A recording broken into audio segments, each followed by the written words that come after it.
Hey, everybody, and welcome back to another episode of Outer Level Experiences. This is the online dating volume 1, The Fast and Furious. And you'll see why it's called that.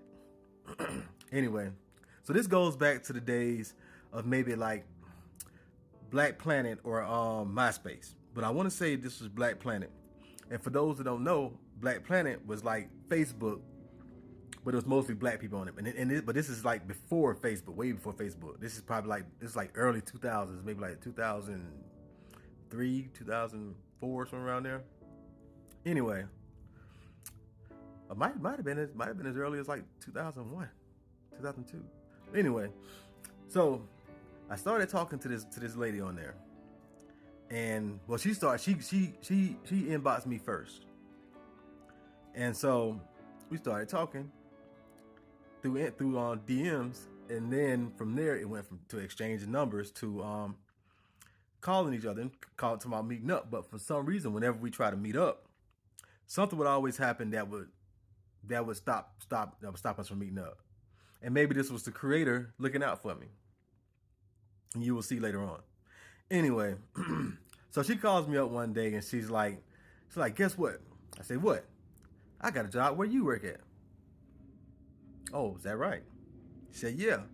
I just started last week. Last week. I just thought it was not saying that she has to report her moves to me or whatever, but I just thought it was odd that she would get a job where I work at, and then just now telling me like after she's been working there a week.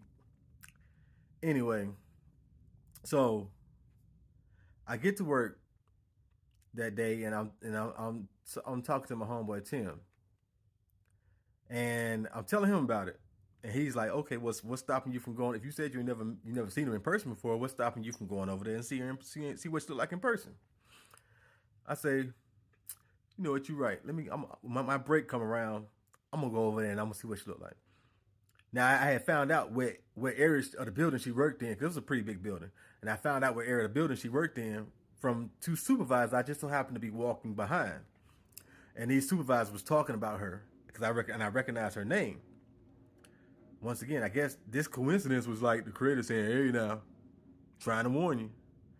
Anyway, so I'm walking behind these two supervisors, and they're talking about how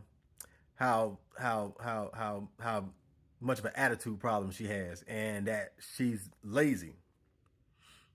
So I go on over there to the area where she worked at, and I walk past the truck. I didn't go into the truck. I just walked past the truck because I wasn't sure if I wanted her to see me yet. So I walked past the truck, and she looked nothing like her pictures.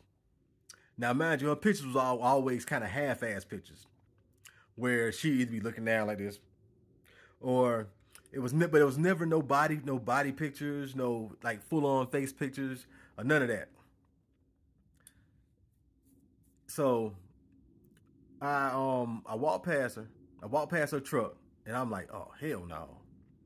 So I go back to my area. My break is up. I go back and I'm talking to Tim again, and I tell him, and I describe her to him. I'm like, bruh, she looked like Grimace with a Ronald McDonald wig on.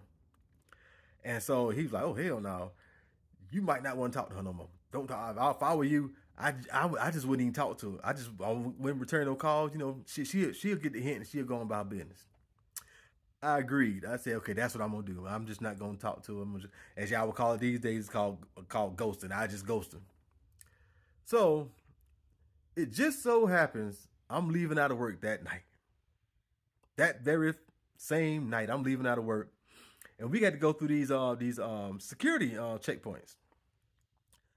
I put my stuff on. I empty my pockets, put my stuff on the table, and as I turn to get ready to go through the metal detector, dun dun dun, I almost bumped into her because she just went through the metal detector, and I'm like literally right behind her like this. But luckily, she didn't see me because she was facing the other way. So I ain't say nothing. I just quietly walked through the metal detector. Luckily, I didn't go off. And now, mind you, she did, you know, because they got the onesie or whatever. but I don't think she went off because I don't remember her turning around or anything. Because she had turned around, she probably would have seen me and recognized me. So she walking, I'm walking, and I made sure I did like how they did in the cartoons, where you know how when somebody's running from another person, or they trying to hide from them, and they like as the person they hiding from is walking, they would kind of walk like kind of close up to him. I was doing that, and I did that kind of halfway through the parking lot, through the area heading to the parking lot. And at that, then when we got into the parking lot, kind of went around her and just made a beeline to my car. Luckily, I was parked in the front row, and so I'm thinking I didn't got away. I'm thinking I got away. I get in my car, I started up, and I'm letting the car warm up.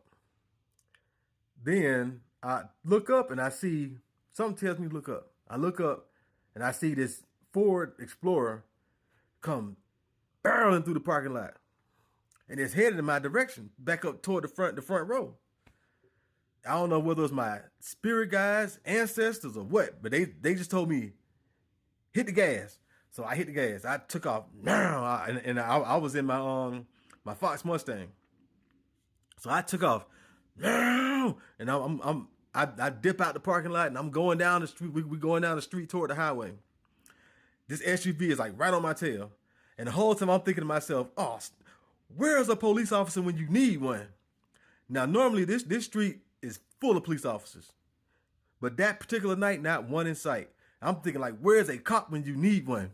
Because she was like right on my ass, and I get on, so I get on 285. I'm gunning it. She's like still right on my ass. I didn't know this Ford Explorer could move like this, but she was on my she stayed up with me, and so I'm going. I hit the gas, and that's when I said F, and I took off on him. I made it home that night. I pull in my driveway, and I pick up my phone, and I see I got 3 missed calls. Yep, she called me 3 times. And yeah, she left a message. So I listened to the message, and she's like, if you didn't want to talk to me, you should have just said so. You ain't have to do all that extra shit. Y'all just, you just think you all that. Don't call my phone no more. Not like I was going to call you again. That was already my plan. So that was just a crazy situation why I don't do online dating. I just don't do it. And anyway, tune in next time where I'm gonna on volume 2 of online dating, where I'm gonna talk about how a simple movie date turned into a fist fight in Walmart. But that's next time. Yeah, have a good one.